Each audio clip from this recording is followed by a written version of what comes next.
Halo, assalamualaikum. Pada kesempatan kali ini, saya akan memaparkan aksi nyata modul 1.4 budaya positif.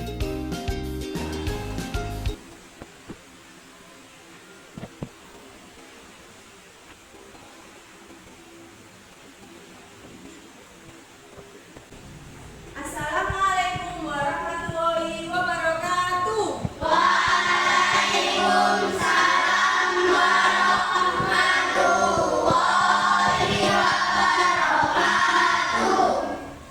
Selamat pagi anak-anak. Bagaimana kabarnya hari ini? Luar biasa. Ya anak ya, baiklah. Kita sekarang pagi hari ini sudah memasuki tahun ajaran yang baru. Jadi di bulan Juli ini kalian harus lebih apa? Semangat lagi. Dari kelas 5 naik semua ke kelas 6 ya. Jadi anak-anak harus apa? Harus menambah semangat belajarnya. Harus nambah apa? Kedisiplinan. Jelas anak-anak? Jelas ya. Baiklah anak, sebelum kita memulai pelajaran, anak-anak mumpung ini masih dalam masa pengenalan lingkungan sekolah, jadi kita buat keyakinan kelas terlebih dahulu. Anak-anak, apa ada yang tahu apa itu keyakinan kelas? Baiklah, Bu Vida jelaskan. Keyakinan kelas adalah kesepakatan yang kita bersama buat. Kesepakatan itu tentunya harus kita apa? Patuhi. Jadi anak-anak harus tahu. Oh, berarti kalau aku tidak mematuhi sesuai dengan apa yang aku tulis dan kita sepakati bersama, berarti aku harus tahu konsekuensinya. Jelas anak-anak? Sebagai contoh,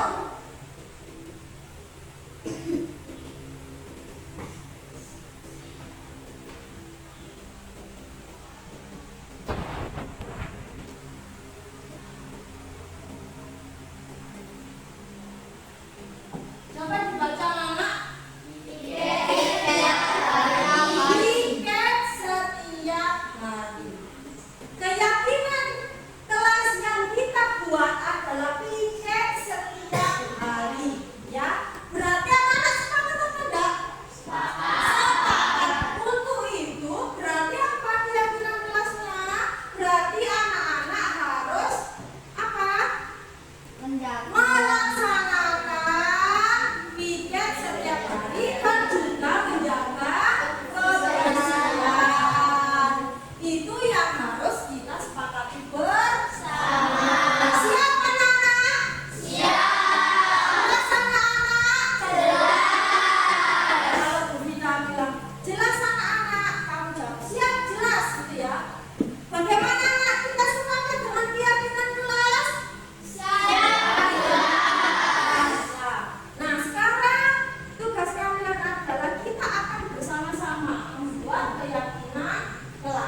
Nah, duduk pada kursi yang telah disediakan. Sepakat? Sepakat. Coba maju ke depan. Ditempel.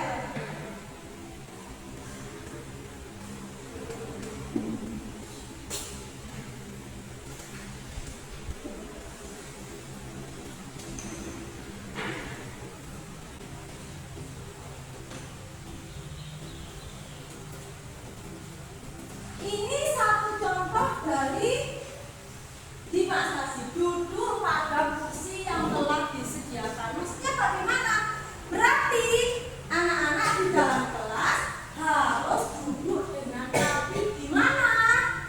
Di kursi. Sepakat di kursi. Berarti anak-anak tidak boleh duduk di atas meja. Harus di mana? Sepakat ya? Itu salah satu apa anak-anak? Karena para anak-anak bisa disiplin dan belajar dengan apa? Dengan rapi. Itu anak-anak ya. Nah sekarang coba siapa? Oh ya Siti, sebutkan keyakinan yang sudah kamu tulis. Hidup rukun dengan teman. Hidup rukun dengan teman. Coba ditempel.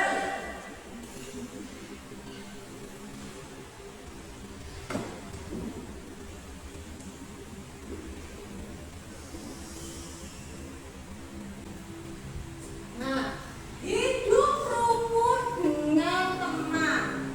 Sepakat apa enggak? Artinya berarti kita harus apa? Saling menyayangi. Saling apa? Menghormati apa? Pendapat teman. Boleh bertengkar apa enggak? Enggak boleh. Sepakat?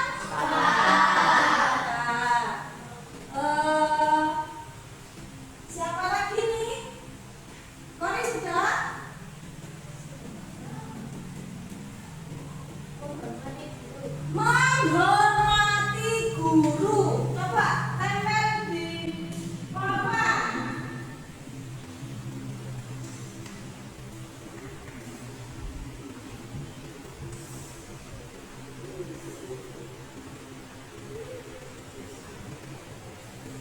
Sepakat anak-anak menghormati guru. Sepakat. Berarti anak-anak harus apa? Di dalam kelas tentunya anak-anak harus hormat dan sopan santun terhadap Bu Vida. Tetapi tidak hanya untuk Bu Vida saja. Meskipun keyakinan kelas kita buat di dalam kelas, tidak boleh Bu Vida saja yang harus sopan santun terhadap Bu Vida, melainkan Bu Rifka. Terus siapa? Bu Mita, Pak Nur. Kalian harus sopan santun dan menghormati beliau ya. Sepakat anak-anak? Sepakat. Nah sekarang itu tadi perwakilan dari 3 teman kalian ya. Sekarang semuanya yang sudah kalian tulis maju ke depan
warahmatullahi wabarakatuh.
Assalamualaikum warahmatullahi wabarakatuh.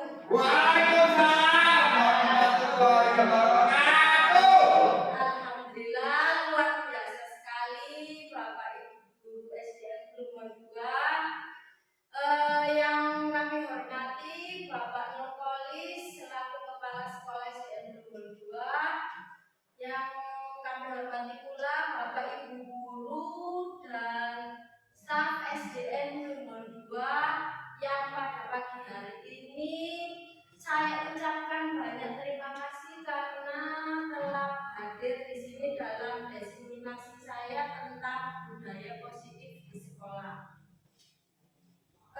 Sebelumnya perkenalkan, mungkin Bapak Ibu sudah tahu saya Bu Mufidatul Uma, calon guru penggerak angkatan 8 Kabupaten Sidoarjo.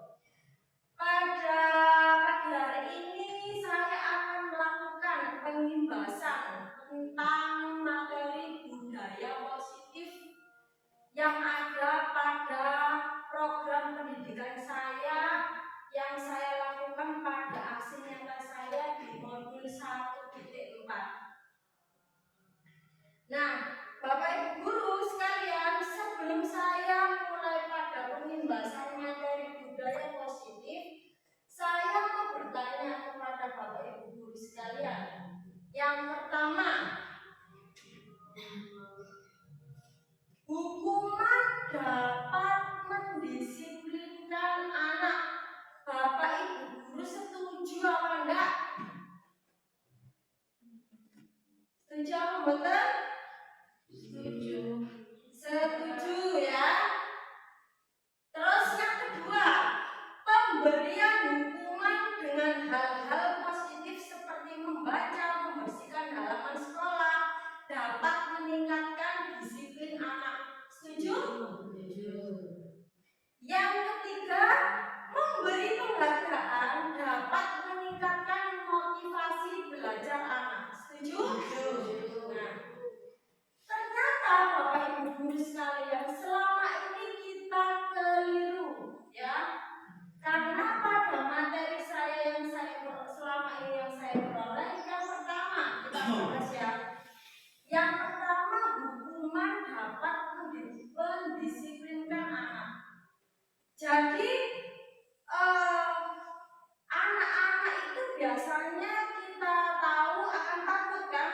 Akan takut bila diberi hukuman dan langsung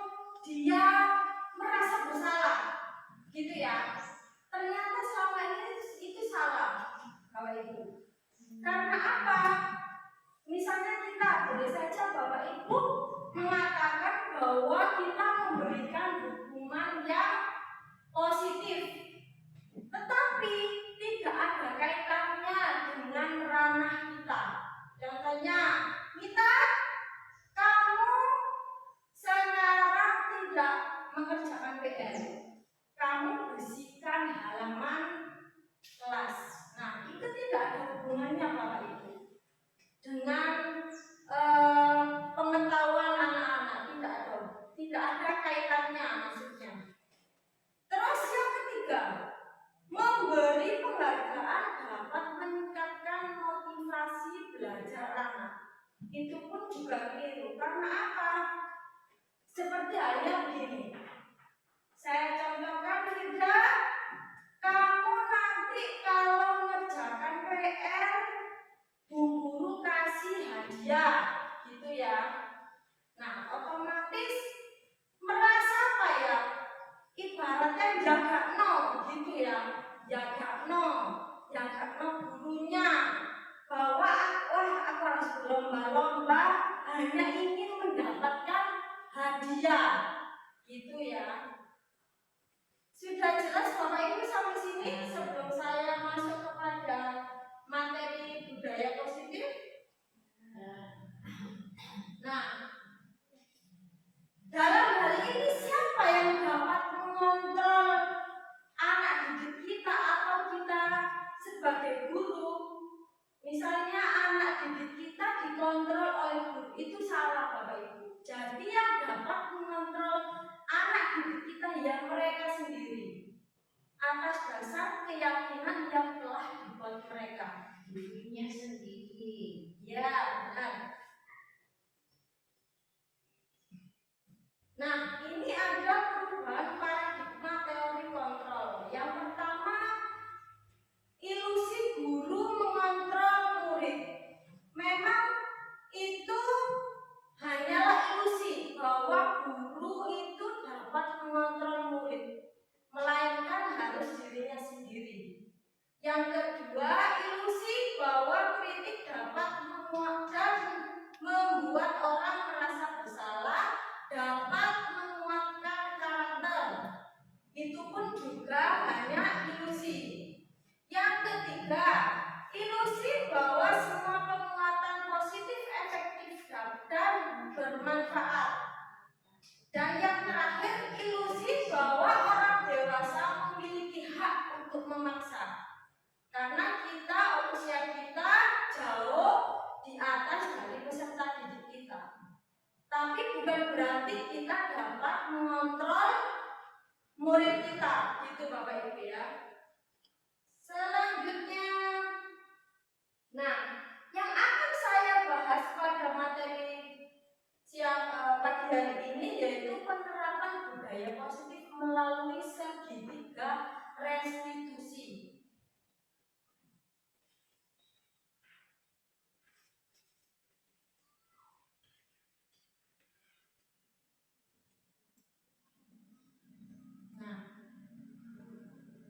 Pengertian budaya positif itu sendiri adalah apa? Perwujudan dari nilai-nilai keyakinan dan kebiasaan-kebiasaan yang diterapkan di sekolah yang berpihak kepada murid. Jadi kita harus merubah paradigma kita. Memang tidak mudah ya Bapak Ibu ya, apalagi untuk menanamkan budaya positif itu bukan hal yang mudah. Jadi kita harus kembalikan paradigma yang baru paradigma yang lama kita rubah ke paradigma yang baru sesuai dengan filosofi Bapak Pendidikan kita Ki Hajar Dewantara. Budaya positif yaitu menanamkan motivasi untuk menjadi orang yang mereka inginkan dan menghargai diri sendiri dengan nilai-nilai yang mereka percaya tanpa terpengaruh adanya hukuman atau hadiah, sehingga berpengaruh pada motivasi intrinsik yang berdampak jangka panjang. Oleh karena itu tadi saya berikan Bapak Ibu pelantik, setuju apa enggak kalau penghargaan itu dapat memotivasi peserta didik? Nah, ini nanti ada kaitannya. Dan juga hal tersebut sejalan dengan pemikiran KHD yang mengungkapkan bahwa disiplin kepada siswa adalah disiplin diri, sebab hanya diri sendiri yang mampu mengontrol diri kita, bukan orang lain. Jika belum bisa mengontrol diri, menurut Ki Hajar Dewantara, penerapan disiplin dilakukan orang lain tapi dalam situasi merdeka, bukan keterpaksaan. Contohnya kita sebagai guru, ayo kamu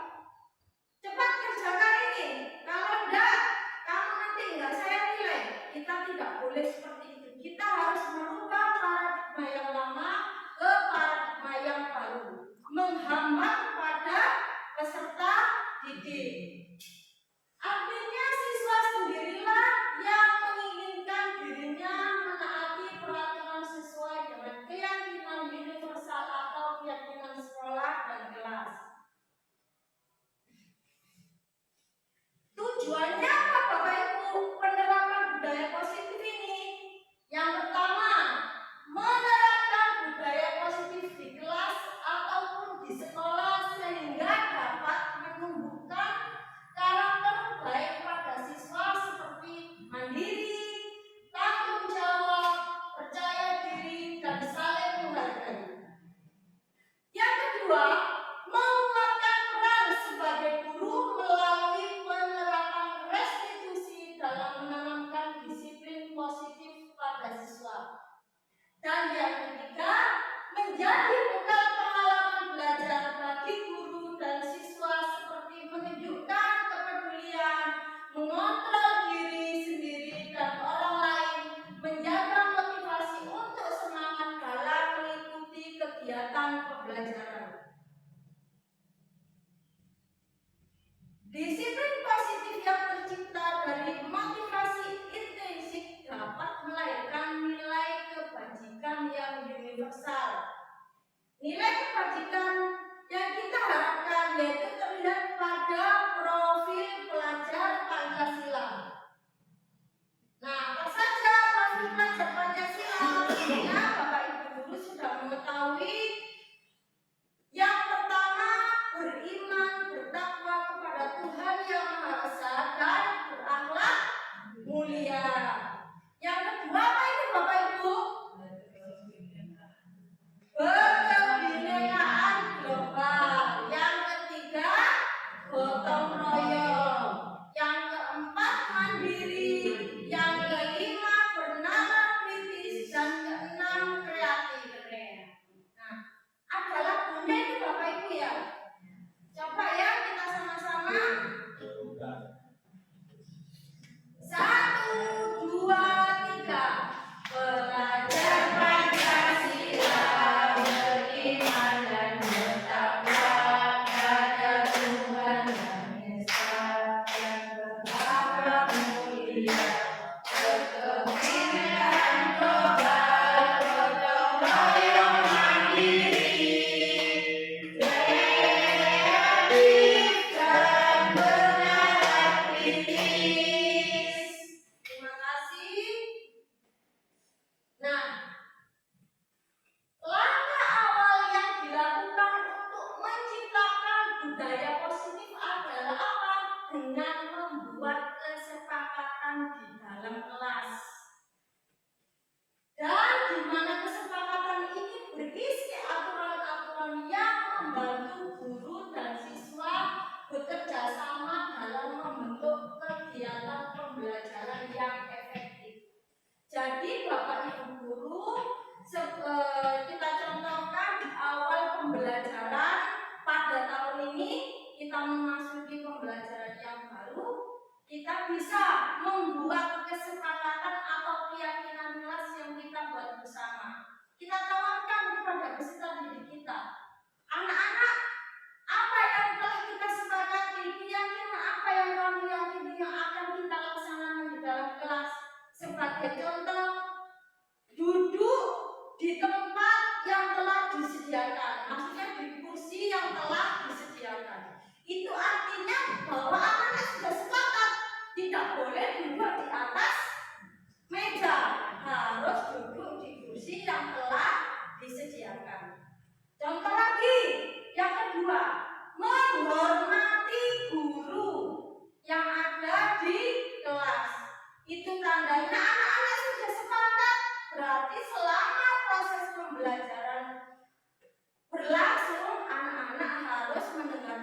diterima. Kita jangan lupakan 5 kebutuhan dasar manusia. Jadi manusia itu memiliki 5 kebutuhan dasar. Yang pertama, kebutuhan untuk bertahan hidup. Yang kedua, kasih sayang dan rasa diterima. Yang ketiga, penguasaan. Yang keempat, kebebasan. Yang kelima, kesenangan. Nah, yang kebebasan ini Bapak Ibu bukan berarti kita membiarkan peserta didik kita bebas sebebas-bebasnya, bukan.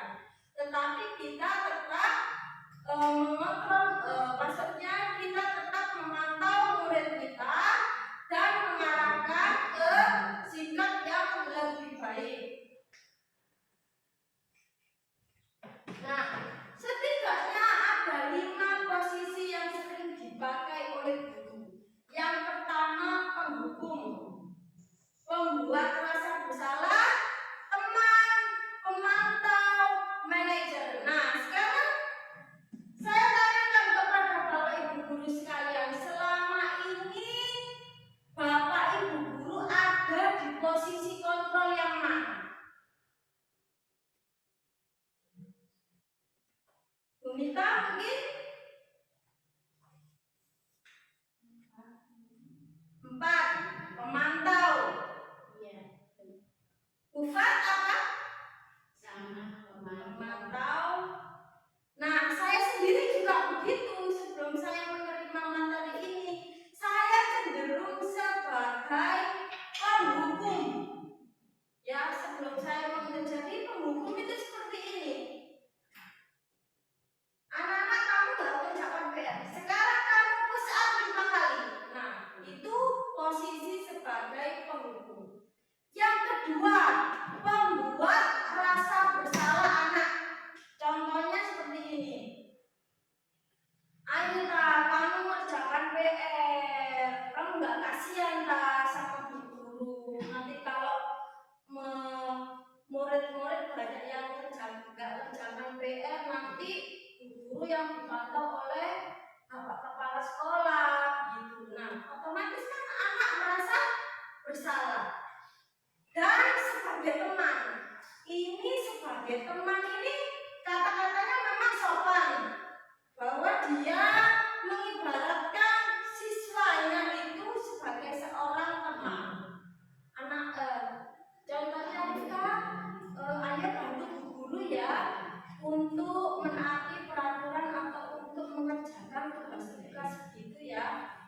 Nah, otomatis anak ini tuh tidak tetap menganggap gurunya itu pun juga temannya. Jadi tidak ada rasa, tidak ada kesenjangan. Jadi tidak ada rasa takut atau tanggung jawab. Jadi menganggap kedudukannya itu sama. Pemantau. Nah, pemantau ini yang biasa sering kita lakukan ya Bapak Ibu. Kita hanya memantau tanpa kita menanyakan, maksudnya ada masalah apa gitu, tidak. Kita hanya memantau, kamu harus berbuat salah, kamu itu atributmu itu salah, kamu ganti. Kita hanya seperti itu, tetapi tidak ada pendekatan yang lain. Nah, posisi yang tepat adalah apa Bapak Ibu kita sebagai guru, sebagai manajer ya.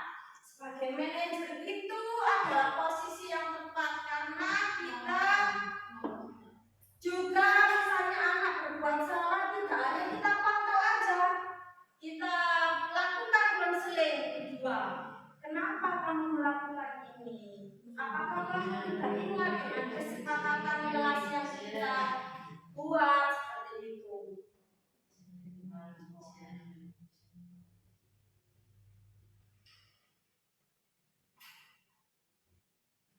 5 posisi kontrol. Ini contohnya pendukung, pembuat rasa bersalah, teman, pemantau, manajer. Saya kecewa sekali dengan kamu. Nah, saya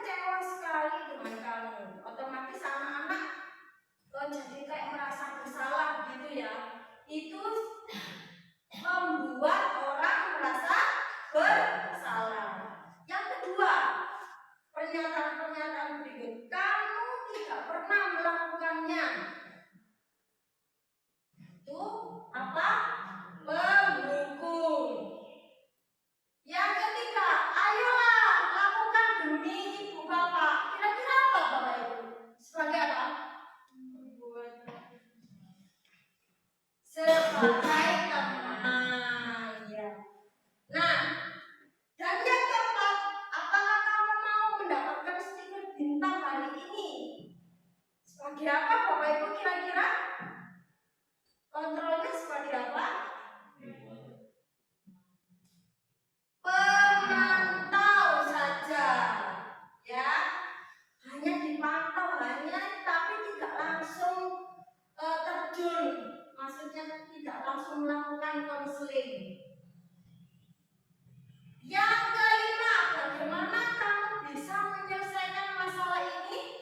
Nah, ini adalah posisi yang tepat sebagai manajer. Yang terakhir, kamu selalu yang paling terakhir. Apa ini Bapak Ibu? Betul sekali, penghukum. Bapak Ibu, dari 5 posisi kontrol ini apa sudah jelas? Jelas ya? Nah, mulai sekarang kita harus jadi apa? Di posisi manajer. Nah, ini ada 5 posisi kontrol. Yang pertama ada identitas gagal, identitas berhasil, identitas sukses. Yang gagal adalah kontrol dari luar. Identitas berhasil atau sukses itu kontrol dari luar juga. Identitas berhasil atau sukses kontrol dari dirinya sendiri. Nah, itu ada contoh penghukum, menghardik, menunjuk-nunjuk, menyakiti, menyindir. Itu tidak boleh kita lakukan ya Bapak Ibu ya. Membuat orang merasa bersalah, itu pun contohnya berceramah dan mengatakan seharusnya kamu seperti ini. Ibu kecewa dengan kamu, itu termasuk identitas yang gagal. Lalu sebagai teman membuatkan alasan-alasan untuk muridnya. Pemantau menghitung dan mengukur. Jadi hanya mencatat saja pemantau itu. Itu termasuk identitas yang berhasil, namun kontrolnya dari luar. Nah, ini yang paling tepat yang saya katakan tadi, yaitu manajer. Ini adalah identitas yang berhasil, tapi kontrol dari dirinya sendiri. Contohnya tadi seperti yang di slide berikut, slide yang tadi mengajukan pertanyaan-pertanyaan. Dan yang kedua, guru berkata, kalau menghukum, kalau kamu tidak melakukan, awas ya, rasakan. Nah, boleh nggak Bapak Ibu seperti itu? Tidak boleh. Itu adalah identitas yang gagal. Lalu membuat orang merasa bersalah. Kamu seharusnya, kamu sudah tahu, ibu lelah sekali mengatakannya. Ibu stres, akhirnya anak merasa bersalah. Nah, ini kata-kata sebagai teman. Ayolah lakukan demi ibu. Merasa kamu tidak mau ingat, tidak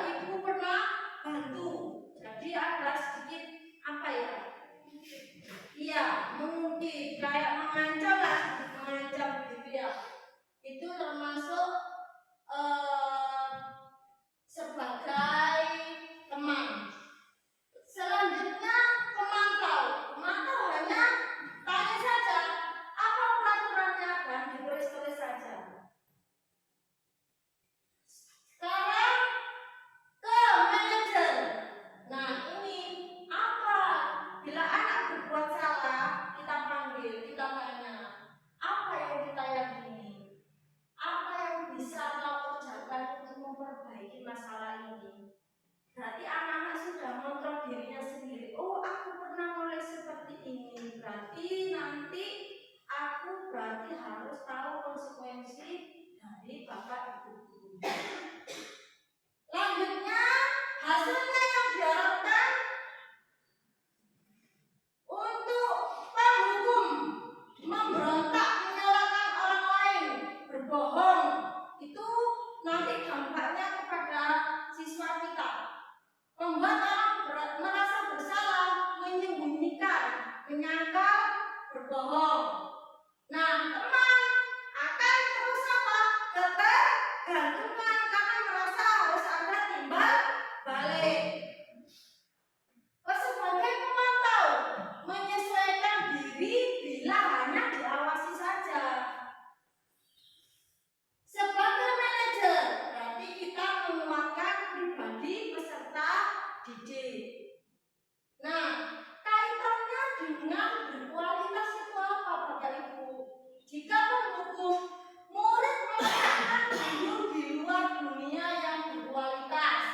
Kalau membuat orang merasa bersalah, murid meletakkan guru di dalam dunia berkualitas. Sedangkan posisi di tengah, murid meletakkan guru di sebagian orang yang sangat penting di dunia yang berkualitas. Sebagai pemantau, murid meletakkan guru, peraturan, dan hukum di dunia berkualitas. Dan sebagai manajer, yaitu murid meletakkan dirinya sebagai individu yang positif dalam dunia yang berkualitas. Murid berkata, jika kita memposisikan diri sebagai penghukum, murid akan berkata, biarkan saja, nanti juga marah-marah lagi. Jadi anak-anak sudah menjudge kita. Oh, guru itu kok suka marah-marah aja gitu. Terus membuat orang merasa bersalah.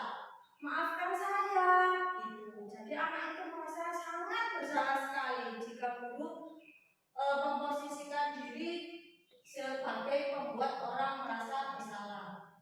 Dan sebagai teman, saya pikir Bapak Ibu teman saya ternyata begitu.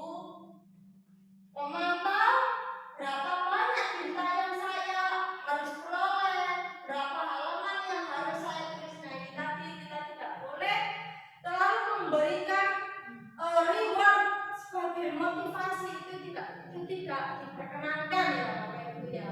Mulai sekarang kita harus mengubah paradigma lama ke paradigma yang baru.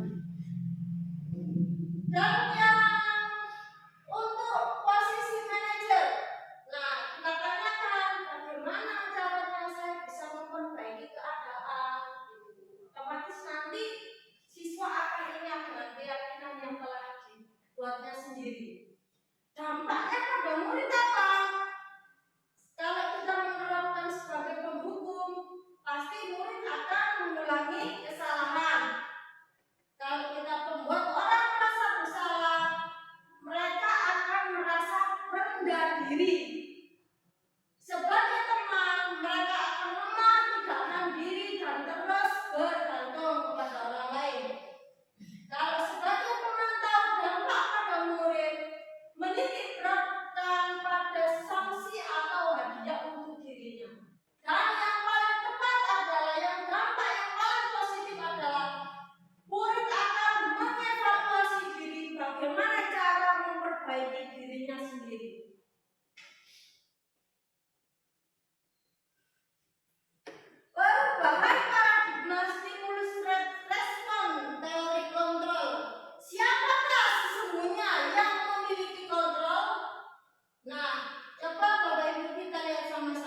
bisa mengontrol saya. Yang tepat dalam kontrolnya hanya Anda yang bisa mengontrol diri Anda. Jadi seperti yang saya katakan lagi, jadilah kontrol untuk diri sendiri, baik untuk guru dan untuk siswa itu sendiri.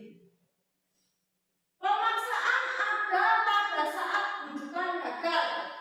Yang paling tepat adalah melakukan kolaborasi dan konsensus menciptakan pilihan-pilihan yang baru. Lalu model berpikir menang atau kalah. Nah, yang paling tepat teori kontrolnya yaitu model berpikir yang menang-menang.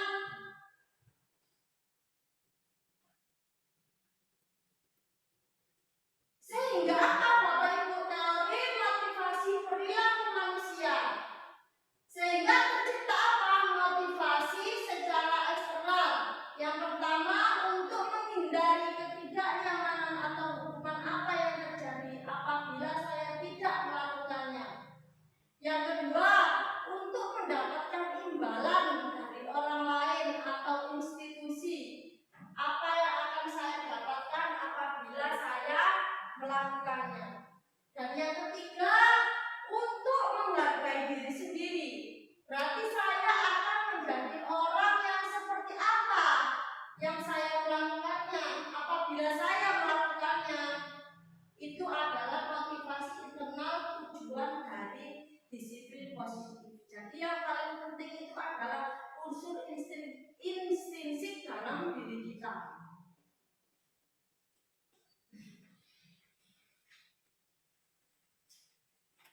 Nah, ini tadi ada identitas gagal dan identitas sukses. Kalau hukuman, sesuatu yang menyakitkan harus terjadi. Konsekuensinya, sesuatu harus terjadi. Restitusinya merupakan sebuah pilihan. Yang kedua, tidak nyaman untuk murid atau anak untuk jangka waktu yang panjang. Konsekuensinya, tidak nyaman untuk murid anak untuk jangka waktu pendek. Dan untuk restitusi menguatkan untuk murid atau anak dalam jangka waktu yang panjang. Yang tiga, korban mendapatkan keadilan. Apabila konsekuensinya yaitu korban bisa diabaikan. Jika kita menyelesaikan masalah dengan restitusi, murid atau anak akan mendapatkan sebuah penguatan. Contoh lagi, perilaku pasif agresif meningkat. Konsekuensi penguatan hanya bertahan dalam jangka waktu yang pendek. Tetapi apabila kita menyelesaikan masalah peserta didik kita dengan restitusi, maka masalah akan terpecahkan. Nah, lalu sistem tidak akan berjalan bila murid tidak takut. Konsekuensi memerlukan monitoring dan supervisi terus-menerus dari guru. Murid belajar bertanggung jawab untuk perilakunya. Nah, ini langsung saja pada yang peraturan adalah hak kamu harus, itu contoh dari sebuah hukuman. Kalau konsekuensi, apa peraturannya? Mampukah kamu melakukannya? Terima kasih. Tetapi jika kita menyelesaikan posisi kita sebagai manajer, menyelesaikan sebuah permasalahan dengan segitiga restitusi, yaitu seperti ini Bapak Ibu kata-katanya. Apa yang kamu yakini? Apa yang bisa kamu lakukan untuk memperbaiki masalah ini? Jadi sekarang saya kembalikan ke Bapak Ibu guru sekalian. Yang paling tepat untuk memberikan kepada peserta didik apa Bapak Ibu? Hukuman, konsekuensi atau restitusi? Ya, benar. Apa Bapak Ibu? Restitusi. Karena itu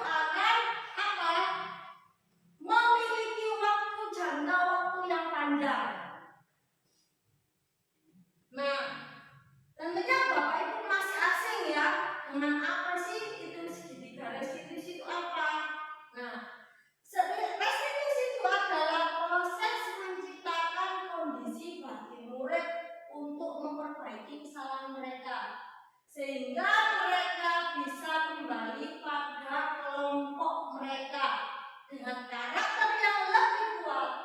Restitusi juga merupakan proses kolaboratif yang mengajarkan murid untuk mencari solusi untuk masalah mereka sendiri dan membantu murid berpikir tentang orang seperti apa yang mereka inginkan dan bagaimana mereka harus memperlakukan orang lain. Ciri-ciri restitusi. Yang pertama, bukan untuk menebus kesalahan, namun untuk belajar dari kesalahan. Yang kedua, memperbaiki hubungan. Yang ketiga, tawaran, bukan sebuah paksaan. Yang keempat, restitusi menuntun untuk melihat ke dalam diri. Yang kelima, restitusi mencari kebutuhan dasar yang mendasari tindakan.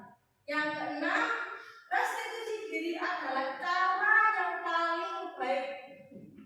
Yang ketujuh, restitusi fokus pada karakter bukan tindakan. Yang kedelapan, restitusi fokus pada solusi, jadi mencari solusi itu sendiri. Dan yang terakhir, restitusi mengembalikan murid yang berbuat salah pada kelompoknya sendiri. Nah, tahapan-tahapannya bagaimana Bapak Ibu jika kita menghadapi murid didik kita yang berbuat salah atau melakukan pelanggaran? Nah, ini kita bisa memakai cara segitiga restitusi.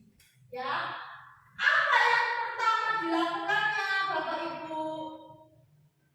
Yang pertama adalah menstabilkan identitas. Contohnya begini. Misalnya ada murid saya atau murid Bapak Ibu, misalnya murid saya tidak mengerjakan PR. Nah, dikarenakan murid saya itu malamnya itu kebanyakan scroll apa? TikTok jadi medsos, jadi lupa tidak mengerjakan PR. Lalu bagaimana apa kamu tidak mengerjakan PR? Kamu sekarang keluar, tidak begitu. Kita selesaikan dengan segitiga restitusi. Yang pertama, kita dekati. Amelia, bapak atau ibu guru pasti pernah merasakan jadi seperti kamu. Otomatis itu menstabilkan identitas agar kedudukannya dia merasa oh sama. Kita juga menyadari kita pernah ada di posisi sebagai murid. Itu namanya menstabilkan identitas. Kamu bukan satu-satunya yang pernah melakukan ini. Yang kedua adalah apa? Menanyakan keyakinan kelas kepada murid kita. Kita tanya tadi sebagai contoh murid saya Amelia. Kita tanya, kamu kenapa kok tidak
di mana menuntun siswa agar menghargai nilai-nilai kebajikan yang mereka percayai. Kebiasaan selama ini di sekolah, jika murid melakukan pelanggaran, guru akan langsung memaafkan atau membuat mereka tidak nyaman. Perhatian kita cenderung pada kesalahan yang dilakukan daripada mencari cara bagi mereka untuk memperbaiki dirinya sendiri. Salah satu cara untuk memperbaiki diri agar terwujud disiplin diri dapat dilakukan melalui apa tadi? Segitiga restitusi. Segitiga restitusi kita simpulkan adalah proses menciptakan kondisi bagi murid untuk memperbaiki kesalahan mereka sehingga mereka bisa kembali pada kelompok mereka dengan karakter yang lebih kuat. Melalui restitusi, guru dapat membantu murid menjadi lebih memilih tujuan, disiplin positif, serta memulihkan dirinya setelah berbuat salah. Tentunya dalam menerapkan budaya positif ini diperlukan kolaborasi antar seluruh elemen warga sekolah, mulai dari kepala sekolah, guru, dan murid. Jadi kita sama-sama bergerak ya Bapak Ibu ya, bergerak dan menggerakkan, melakukan kolaborasi sama-sama. Sekian dan terima kasih. Nah, Bapak Ibu, kita tidak boleh intinya terus menerapkan budaya positif. Pasti tidak semudah membalikkan telapak tangan ya. Apalagi kita sudah percaya dengan paradigma pendidikan yang dulu bahwa menghukum anak akan merasa takut, dia akan mematuhi peraturan, kita tidak seperti itu. Sekarang kita harus berubah kepada filosofi diajar Dewantara bahwa pendidikan yang baik adalah menuntun peserta didik kita untuk mengenali minat dan bakatnya dari dalam